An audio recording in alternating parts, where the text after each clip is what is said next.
Hello बच्चों, हम पढ़ रहे हैं वंशागति का आणविक आधार।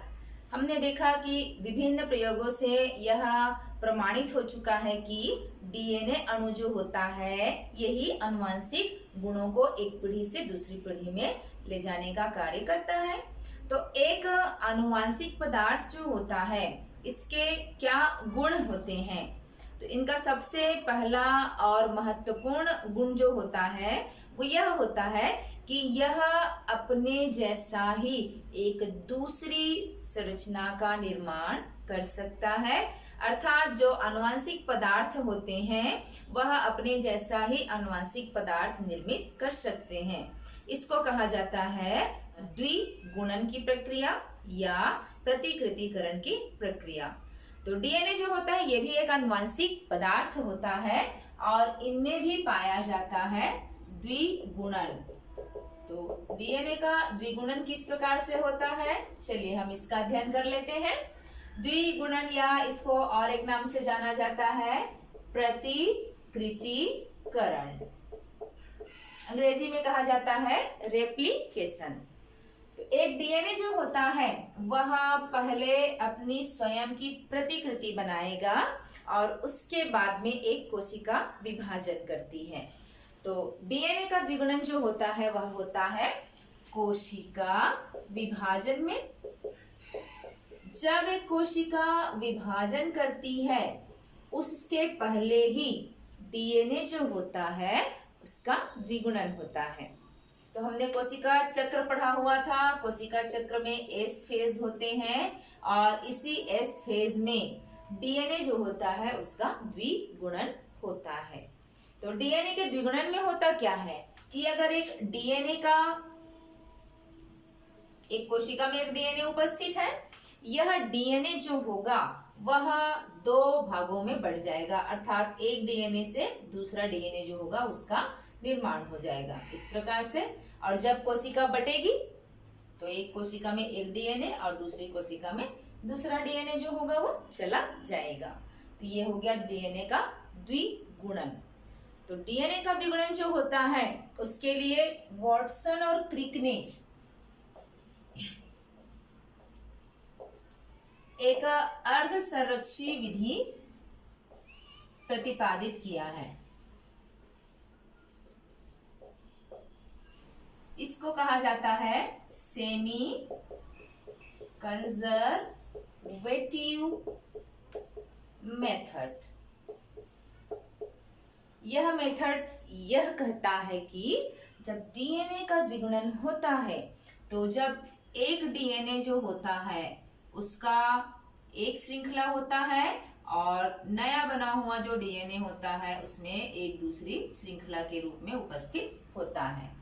कहने का मतलब क्या हुआ कि जब एक डीएनए से दो डीएनए का निर्माण होगा तो इस डीएनए में से दोनों लड़ियां जो होंगी वो क्या हो जाएंगी, पहले अलग अलग हो जाएंगी और इस प्रकार से अलग अलग होकर के ये क्या कर लेंगी, दूसरी लड़ियों का संश्लेषण कर लेती हैं। इस प्रकार से एक डीएनए से दो डीएनए जो होगा उसका संश्लेषण होता है। तो ये कहलाता है अर्ध संरक्षी विधि, सेमी कंजर्वेटिव मेथड। तो वास्तव में जब एक डीएनए से दो डीएनए का निर्माण होता है तो इसी विधि के द्वारा होता है। तो यह द्विगुणन या प्रतिकृतिकरण की प्रक्रिया जो होती है वो किस प्रकार से होती है, चलिए इसका अध्ययन कर लेते हैं। एक सामान्य प्रोकैरियोटिक कोशिका है, उसमें डीएनए का जब द्विगुणन हुआ, प्रतिकृतिकरण हुआ, तो उसका अध्ययन किया इन निम्न बिंदुओं के आधार पर। तो एक ई-कोलाई जीवाणु होता है। इस ई-कोलाई में डीएनए के द्विगुणन का जो अध्ययन किया गया था तो निम्नलिखित बिंदुओं के आधार पर उसका हम अध्ययन करेंगे।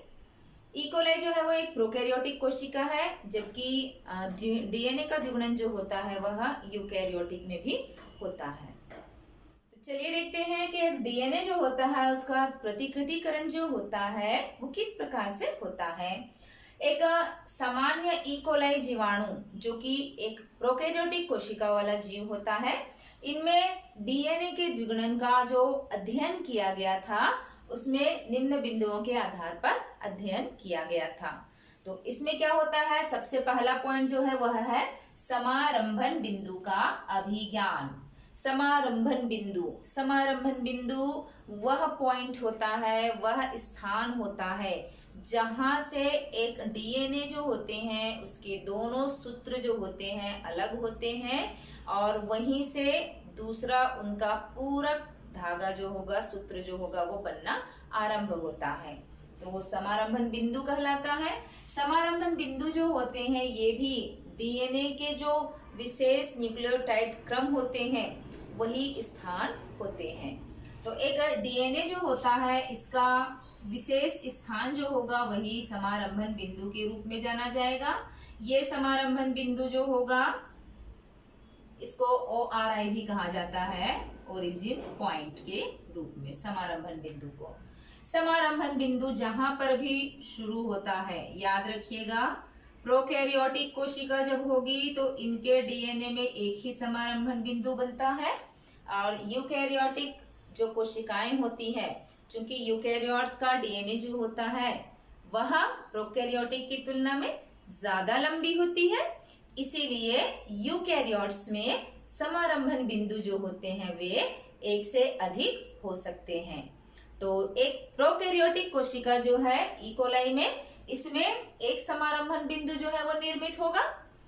इस समारंभन बिंदु में ही कुछ एंजाइम जो होते हैं वह सक्रिय होते हैं और इनकी एंजाइम की उपस्थिति में ये जो कुंडलित श्रृंखला होती है इनका विकुंडलन शुरू हो जाता है। तो विकुंडलन जो होता है वह एक एंजाइम की उपस्थिति में होता है जो कहलाता है विकुंडलन प्रोटीन।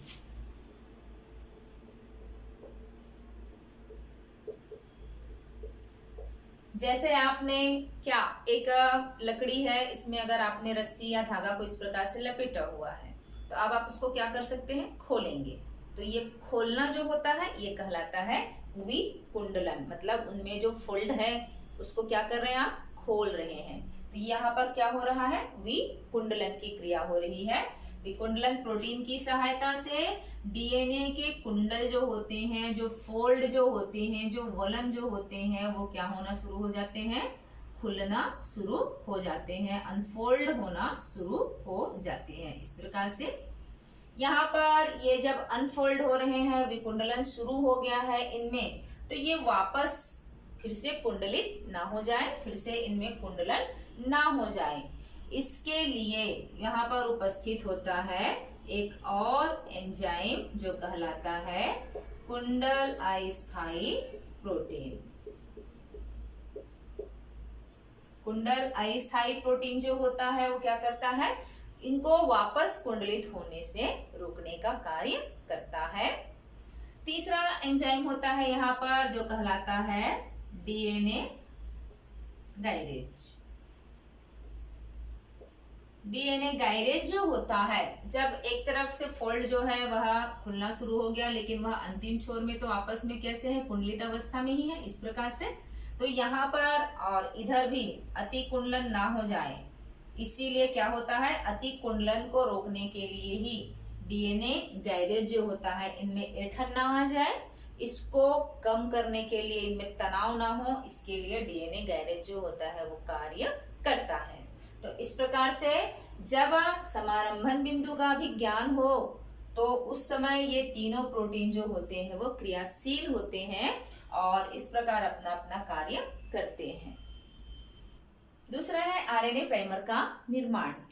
जब समारंभन बिंदु से, जिस स्थान से डीएनए का विकुंडलन शुरू हुआ था, जब यहाँ से विकुंडलन जो होता है वह होना प्रारंभ हो जाता है तो यह एक वाई आकार की संरचना में दिखाई देने लग जाता है, एक वाई आकार की संरचना के रूप में दिखाई देने लग जाता है। इस प्रकार से यहाँ से ये क्या हो गया, इनका कुंडलन जो है वो क्या हो चुका है, खुल चुका है, दोनों स्ट्रैंड्स एक दूसरे से अलग हो चुके हैं। तो ये इस प्रकार से वाई आकार का दिखाई देगा जो कहलाता है प्रतिकृति द्विभुज। ये वाई आकार का जो द्विभुज दिखाई देता है, अब यहाँ पर किसी एक पॉइंट पर आरएनए प्राइमर का निर्माण होता है। चलिए हम इसको पॉइंट आउट कर ले। पहले ये 5 डेज सिरा है और ये 3 डेज सिरा है। ये 5 डेज का अपोजिट जो होगा वो क्या हो जाएगा, यहाँ पर 3 डेज सिरा, और ये 3 डेज का अपोजिट हो गया 5 डेज सिरा। तो जब एक डीएनए जो होता है यह खुल जाते हैं इनके दोनों सूत्र, तो यहाँ से पहले सीधे सीधे इनके डीएनए के जो न्यूक्लियोटाइड है वो आकर के जुड़ना शुरू नहीं होते हैं। सबसे पहले इस खुली हुई श्रृंखला पर आरएनए के एक छोटे से खंड का संश्लेषण होता है, और इस प्रकार अगर यहाँ पर जो भी यहाँ पर न्यूक्लियोटाइड उपस्थित है, एडेनिन, थाइमिन, साइटोसिन, ग्वानिन, तो इनके जो पूरक न्यूक्लियोटाइड्स होते हैं वो यहाँ आकर के जुड़ते जाएंगे और एक छोटे से खंड का निर्माण हो जाएगा जो लगभग 50 से 100 न्यूक्लियोटाइड का बना हुआ होगा। ये कहलाता है आरएनए प्राइमर। इस छोटे से खंड को कहा जाता है आरएनए प्राइमर। ये आरएनए प्राइमर जो होता है वह प्राइमेज एंजाइम की उपस्थिति में संश्लेषित होता है। तो जब ये आरएनए प्राइमर बन जाता है, अब यहाँ पर जो डीएनए जो होंगे उसके पूरक न्यूक्लियोटाइड्स जो होते हैं वो आकर के इसमें जुड़ते जाएंगे और क्या बनना शुरू हो जाएगा, डीएनए का निर्माण प्रारंभ हो जाएगा।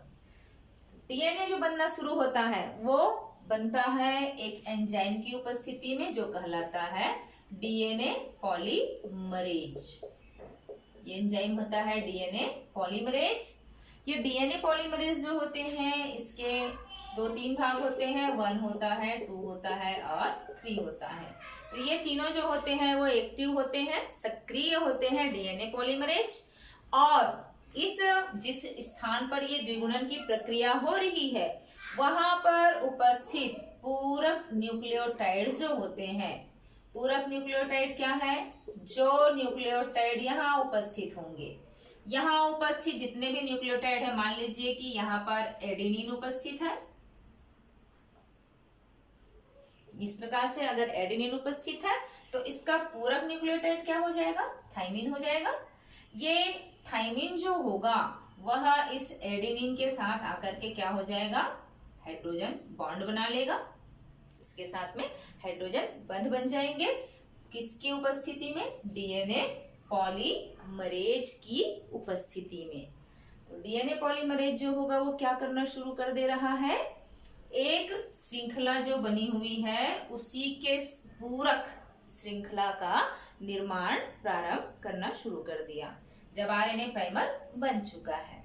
अब यहाँ पर दूसरा जो श्रृंखला बनेगा वो बनेगा कौन सी दिशा में, 5 डेज, और ये दूसरी श्रृंखला जो है वो बन रही है 3 डेज के रूप में। इस प्रकार से एक श्रृंखला जो है वो लगातार, ये 3 डेज के रूप में एक श्रृंखला जो है वो कैसी बन जाती है, लगातार बनती जाती है। जैसे ही आरएनए प्राइमर बन जाता है, पूरक न्यूक्लियोटाइड्स जो होते हैं वे डीएनए पॉलीमरेज की सहायता से लगातार इस श्रृंखला को संश्लेषित करते जाते हैं। तो यह श्रृंखला जो होती है वह कहलाती है अग्रज श्रृंखला। अग्रज श्रृंखला या लीडिंग स्ट्रैंड, इसको कहा जाता है लीडिंग स्ट्रैंड। ये अग्रज श्रृंखला जो होती है वो बनती है हमेशा 5 डेज 3 डेज की ओर। इस प्रकार से ये श्रृंखला का निर्माण होता है। दूसरी श्रृंखला जो होती है, एक और श्रृंखला जो बनेगी 3 डेज 5 डेज की ओर। यहाँ पर जो श्रृंखला निर्मित होता है वह लगातार नहीं होता है, वह बनता है पहले छोटे छोटे खंडों के रूप में। तो यहाँ की श्रृंखला जो होगी वो कुछ इस प्रकार से बनेगी कि आरएनए प्राइमर के छोटे छोटे खंड जो होंगे वो क्या होते जाएंगे, बीच बीच में इस प्रकार से निर्मित होते जाएंगे। इस प्रकार ये आरएनए प्राइमर बनते गए। अब इसके साथ साथ डीएनए पॉलीमरेज की सक्रियता के कारण पूरक खंड जो होते हैं वह भी क्या होते जाएंगे, निर्मित होते जाएंगे इस प्रकार से। तो चूंकि ये क्या हो रहा है, खंडों में ये लगातार नहीं संश्लेषित हो रहा है, ये क्या बन रहा है, खंड खंड में ही क्या होता जा रहा है, संश्लेषित होता जा रहा है। और ये खंड जो होते हैं जो बन रहे हैं ये खंड कहलाते हैं ओकाजाकी खंड।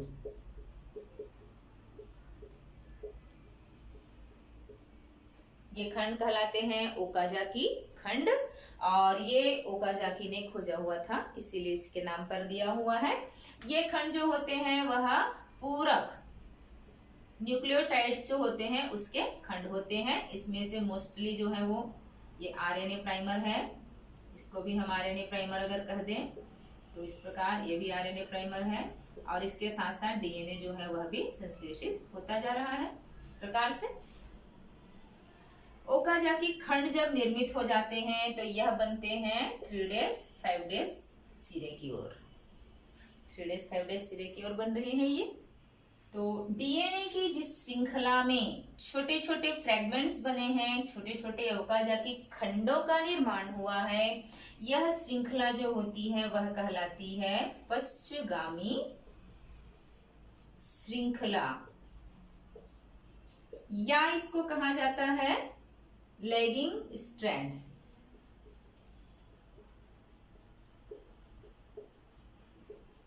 तो ये पश्चगामी श्रृंखला जो होती है, अब इसमें क्या होगा, आरएनए प्राइमर का उच्छेदन होगा। जहां जहां पर आरएनए प्राइमर्स जुड़े हुए थे, क्योंकि आरएनए जो होते हैं उसके न्यूक्लियोटाइड्स जो होते हैं वो परिवर्तित रहते हैं डीएनए की तुलना में, इसीलिए आरएनए प्राइमर्स जहां जहां पर भी उपस्थित रहे हैं, अब उस आरएनए खंड को क्या कर दिया जाएगा, हटा दिया जाएगा इस प्रकार से। और यहाँ पर इस डीएनए पॉलीमरेज की सक्रियता के कारण जो पूरक न्यूक्लियोटाइड्स होंगे वह क्या करते जाएंगे, आपस में भरते जाएंगे, और इन खंडों में जो आरएनए प्राइमर को हटा दिया गया है वहां पर जो पूरक श्रृंखला जो है वो निर्मित हो रही है। तो डीएनए पॉलीमरेज की सक्रियता से क्या हो गया, यहाँ पर जो आरएनए प्राइमर्स थे उसको जब हटा दिया गया, उच्छेदन कर दिया गया, तो वहां पर पूरे क्या बन गए, डीएनए पॉलीमरेज की सक्रियता के कारण पूरक न्यूक्लियोटाइड आकर के जुड़ गए। अब ये क्या हो जाएंगे, आपस में कनेक्ट होंगे, जोड़ेंगे। तो यहाँ पर उपस्थित एक और एंजाइम सक्रिय होगा जो इनको पूरा लगातार जोड़ने का कार्य करेगा। इनको लगातार जोड़ने का कार्य करता है वह एंजाइम है डीएनए लाइगेज। तो डीएनए लाइगेज की सहायता से पश्चगामी श्रृंखला जो होती है वो भी सतत श्रृंखला के रूप में आगे बढ़ती जाती है। तो इस प्रकार से जब डीएनए का द्विगुणन होता है तो इन्हीं बिंदुओं के आधार पर होता है, और ये श्रृंखला जो होती है वो क्रमशः क्या होती जाती है, आगे बढ़ती जाती है।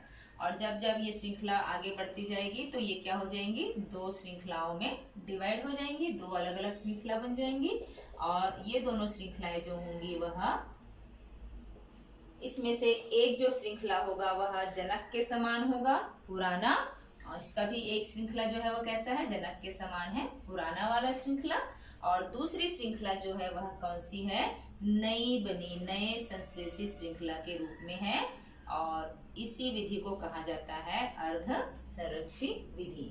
तो अर्ध संरक्षी विधि में यही होता है कि जो नया बना डीएनए होता है उसमें से एक श्रृंखला जनक का होता है, और दूसरी श्रृंखला जो होती है वह नए संश्लेषित श्रृंखला होती है।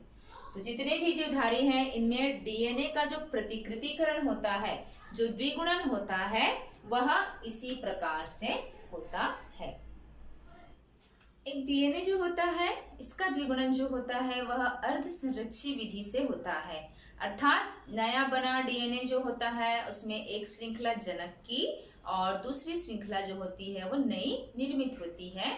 इसको प्रयोगों के रूप में प्रमाणित किया था, इसका प्रायोगिक प्रमाण दिया था 2 वैज्ञानिकों ने, जिसका नाम है मैथ्यू मैसेल्सन व फ्रैंकलिन स्टॉल। इन दोनों ने अपने प्रयोग के द्वारा यह सिद्ध किया कि अर्ध संरक्षी विधि के द्वारा ही डीएनए का द्विगुणन होता है। तो इन्होंने जो प्रयोग किया था इसमें उन्होंने 2 मीडियम तैयार किया था। 2 मीडियम जो था उसमें से एक मीडियम जो था वह अलग था, जिसमें अमोनियम क्लोराइड था, अमोनियम क्लोराइड, इसमें भी था अमोनियम क्लोराइड। तो यहाँ पर दोनों अमोनियम जो थे उसमें नाइट्रोजन में भिन्नता थी। ये नाइट्रोजन था, वह था नाइट्रोजन 15 समस्थानिक वाला, और ये नाइट्रोजन था, वह था नाइट्रोजन 14, ये सामान्य नाइट्रोजन था।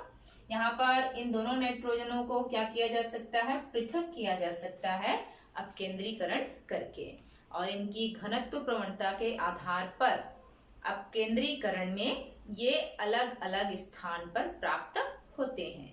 तो इनको इस प्रकार पृथक किया जा सकता है। तो जब मेसेल्सन और स्टॉल ने अपना प्रयोग किया तो इन्होंने इकोलाई जीवाणु जो होता है इनको इन्होंने इस माध्यम में संवर्धन होने के लिए रखा। तो जब इस मीडियम में इकोलाई जीवाणु जो है वो वृद्धि करेंगे, प्रजनन करेंगे, संख्या बढ़ाएंगे, तो ये क्या करेंगे, कोशिका विभाजन करेंगे। उसके लिए उनको क्या करना होगा, डीएनए का द्विगुणन करना होगा। उनको डीएनए का द्विगुणन करना होगा तो नाइट्रोजनी यौगिक जो होगा उसको इस नाइट्रोजन से प्राप्त होगा। तो यहाँ पर उपस्थित जो डीएनए था, यहाँ पर जो डीएनए संश्लेषित हुआ, इनमें नाइट्रोजन जो थे उसके सोर्स क्या बन गए हैं, नाइट्रोजन 15। इस वाले संवर्धन माध्यम में जो डीएनए संश्लेषित हो रहे हैं, यहाँ पर नाइट्रोजन के सोर्स क्या बन रहे हैं, नाइट्रोजन 14। अब इस संवर्धन माध्यम में उपस्थित इकोलाई जीवाणु को इन्होंने क्या किया, एक सामान्य संवर्धन माध्यम में क्या कर दिया, स्थानांतरित कर दिया। एक सामान्य संवर्धन माध्यम जो है उसमें जो अमोनियम क्लोराइड होगा वो कैसा होगा, नाइट्रोजन 14 वाला होगा, सामान्य नाइट्रोजन वाला।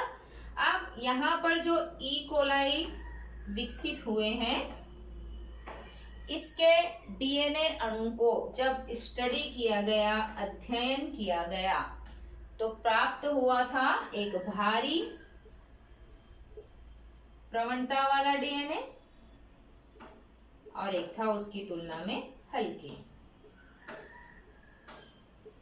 तो हल्की जो प्रवणता प्राप्त होती है उसमें जितने भी नाइट्रोजन होंगे वो नाइट्रोजन 14 वाले होंगे। भारी प्रवणता में जो प्राप्त होते हैं वह प्राप्त होते हैं नाइट्रोजन 15 वाले, और अगर दोनों प्राप्त हो रहे हैं तो ये कहलाता है क्या, मध्यम, माध्यमिक कहलाएगा। अर्थात ना तो वो पूरी तरह से भारी प्रवणता वाले और ना ही पूरी तरह से हल्की प्रवणता वाले, ये कहाँ बीच में प्राप्त हो रहे हैं, मध्यम भाग में प्राप्त हो रहे हैं।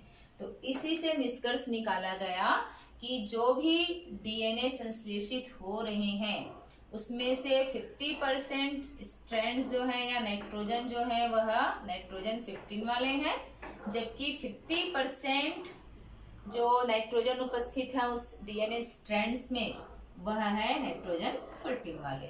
तो इससे क्या तात्पर्य निकलता है कि कहीं न कहीं एक श्रृंखला जो है वो अपने जनक की होगी और दूसरी श्रृंखला जो बन रही है वह नई श्रृंखला के रूप में संश्लेषित हो रही है, जो मीडियम में उपस्थित नाइट्रोजन को प्राप्त करती है। तो इस प्रयोग से यह सिद्ध हुआ है कि जब डीएनए का द्विगुणन होता है तो वह अर्ध संरक्षी विधि से ही होता है।